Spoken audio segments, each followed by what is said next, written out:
Andrew Cuomo can't take no for an answer. After getting humiliated in the New York City Democratic primary, he is staying in the race because he just doesn't know when to stop. My name is Cameron Kasky with The Bulwark. I'm joined by my friend and mentor, Jack Cocchiarella. Jack, what's up with this guy? Why can't he listen to the people when we say go back to Westchester? I don't know. Is it because he's Italian? Is that the reason? Is that what he's offered up? That seems to be the excuse. I'm still running for mayor because I'm Italian. Throwback to the greatest Fox Chiron of all time, Andrew Cuomo, with his just awful looking face. Let's take a look at the news. Dante, can you throw up the clip of this big, exciting new announcement? Now to our top story. Former Governor Andrew Cuomo is keeping his mayoral hopes alive. He will announce that he is staying in the race despite losing the Democratic primary by 12 points. Sources confirmed to Pix 11 that Cuomo will campaign as an independent in the general election. The ex-governor's name was set to remain on the ballot regardless because he missed the June 27th deadline to officially withdraw from the race.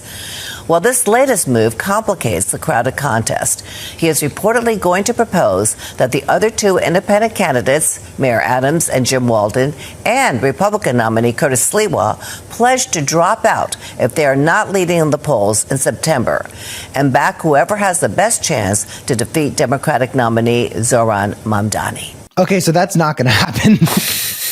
Like, there's no way Eric Adams puts his ego aside in September. Because he's not running to defeat Zohran Mamdani. He's running because he wants to. The narcissism Avengers. This is like ego on top of ego. Like Sliwa, I don't like his politics. It's funny that he seems like the most normal of the weirdos running against Zoran. But like the man also has, I believe it is 12 cats. Cats are great. I love cats. But at a point, you believe you are such a great person that you need more cats, that you deserve more cats, that more cats want to be around you. And that type of ego does not get out of the New York City mayoral primary race. Curtis Sliwa, the cats and the hat. Let's take a look at Curtis Sliwa saying something that almost sounds like it kind of makes a little bit of sense. So the fact is, if you make this the issue, you split hairs. He said he was an African American. Okay, that was a mistake. He said he was Asian. He is Southeast Asian from India, his parents. And he did put the box, he checked the box later on in the transcript that he was Ugandan. But he didn't take a seat of an African American, Eric Adams and Cuomo, because he wasn't accepted in Colombia. All you're doing is making him a martyr. You're victimizing him. You're just growing his support on really a non-issue. Stick to the issues. The fact that he wants to defund the police. The fact that he wants supermarkets that are owned by the city. The fact that he wants to tax homeowners in white predominant areas. Stay focused on the issues. Adams and Cuomo, by launching this attack, are helping to make him the next mayor of New York City. I'm the only one who stands in his way because I stick to the issues. Sliwa sounded like Tim there at the end, standing in his way, rattling off the the reasons he doesn't like Zoran, making a great case for him. I actually think is what was going on there. But go off, King. Appreciate. No, you got to hand it to Sliwa though. Like it takes a lot of range as a human being, ideologically, psychologically, to go up there and just veer in and out of making perfect sense so dramatically, right? He'll go from saying, this is ultimately a non-issue. Yep. He correctly identified that Zohran is Southeast Asian, whereas, I mean, Cuomo's version of Zohran's identity is just mispronouncing his last name. And he said, like, Cuomo and Adams, by focusing on this non-issue, are helping Zohran become the mayor. And it's like, that's true. And then he goes on to say, I'm the only one who stands a chance to beat him because I stick to the issues. Meanwhile, this guy is only going to get, 10, 15% of the vote. Yeah. But he's still chugging. He's still wearing his funny hat that makes him look like a dictator. And he's still kind of cooking. Do you know about this other independent candidate, though, Jim Walden? I have not. I think we need to get into it, though. So Jim Walden, I took a quick look into him because I heard that he was running as an independent as well. He's an attorney who was assistant U.S. attorney for the Eastern District of New York from 1993 to 2002, then went into private practice. He has represented Grigory Rodchenkov, the former head of Russia's anti-doping laboratory, and UFC lightweight champion, ready for this, Conor McGregor, an underground high-stakes poker organizer named Molly Bloom, and plaintiffs in the class act, blah, blah, blah. Okay, so Conor McGregor's and Gregory Rodchenkov's lawyer is also running as an independent. I bet, I don't know if anybody watching this is familiar with Bill Ackman. Bill Ackman is a MAGA billionaire who has been trying to figure out how to stop Zoran. He was a big part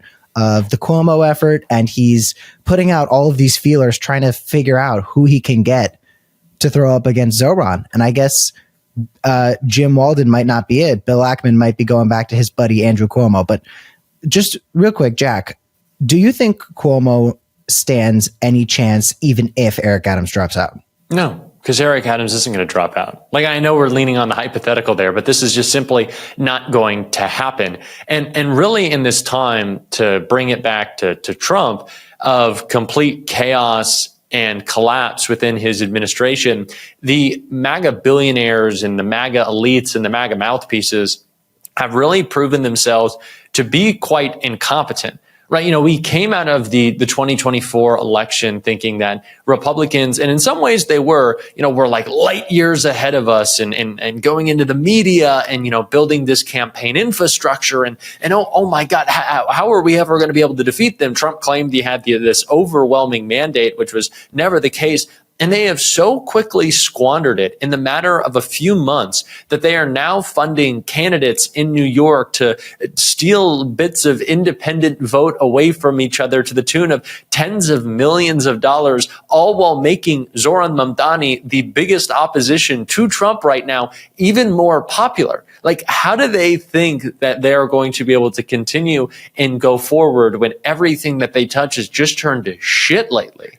I feel like there's this characterization that progressives get, where progressives are sort of the ones who are kind of loud and angry and waving their arms around, and moderates are considered the ones who are more temperate and measured. But what we're seeing right now with Adams and now Cuomo versus Zoran is you see Zoran is the one right now who's being very measured and being very calm, cool, and collected. And he's bursting with energy, but it's a type of energy that seems as though it's in control. And he is building a coalition. He is making friends, gaining new endorsements from unions, from assembly members and everything.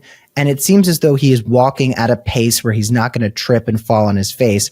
Whereas Eric Adams is sort of just doing this meme campaign, posting silly videos. And Cuomo, it seems like he's the one who's kind of freaking out the way that people think a progressive would. Do you think Adams is going to be losing allies to Cuomo?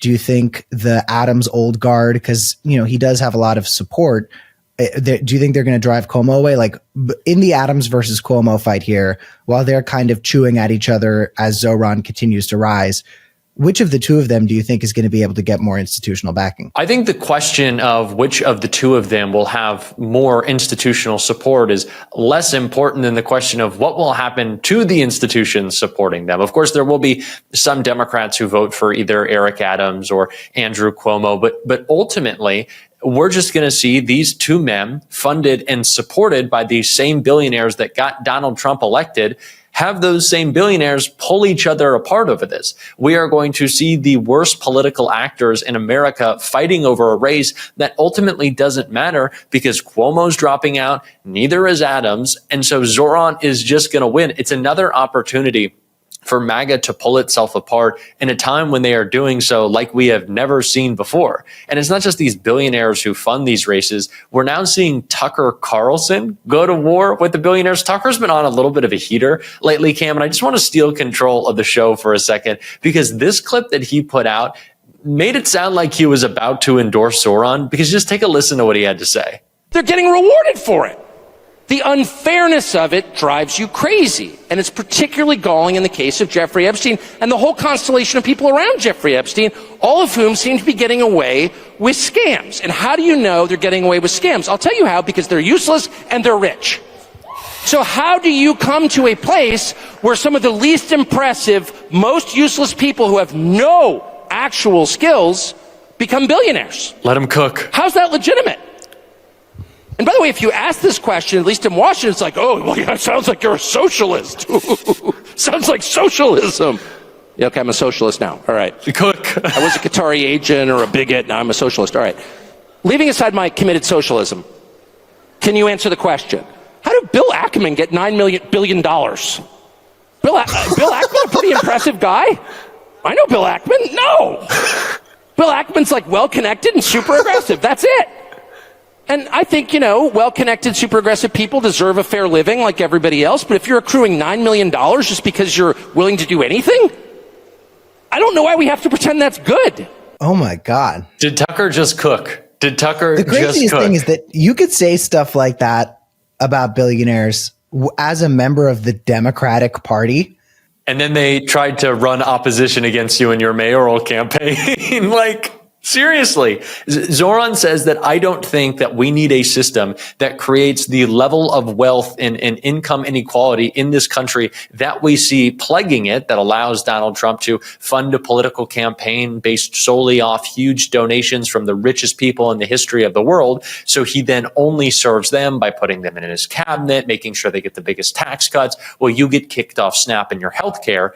And if Zoran says that, it's a crime. And if Tucker says that, it's connected to an Epstein conspiracy. How has MAGA not figured out what is in their best interest? Is maybe breaking with the billionaire elites, like the man running our country right now? They're very confused about it because they worship the billionaire as this example of what the ultimate human being is. Once you've got $1 billion, that means you have optimized the human experience. It means you and must be mastered good. it. But then, if a billionaire's company has a DEI policy, if a billionaire addresses somebody by their pronouns, it's bad because they're some billionaire elite and they're completely out of touch. So I think MAGA world is very confused about what billionaires are, if they're good, if they're bad. I think it's sort of just, if it's somebody they like and it's a billionaire, them being a billionaire is a positive thing. And it's a testament to their excellent character. And if it's somebody they don't like, well, part of the reason they don't like him is because they're one of those billionaires. Yeah. Well, something that you hit on there is so central to the conversation about DEI and why people are so angry about it.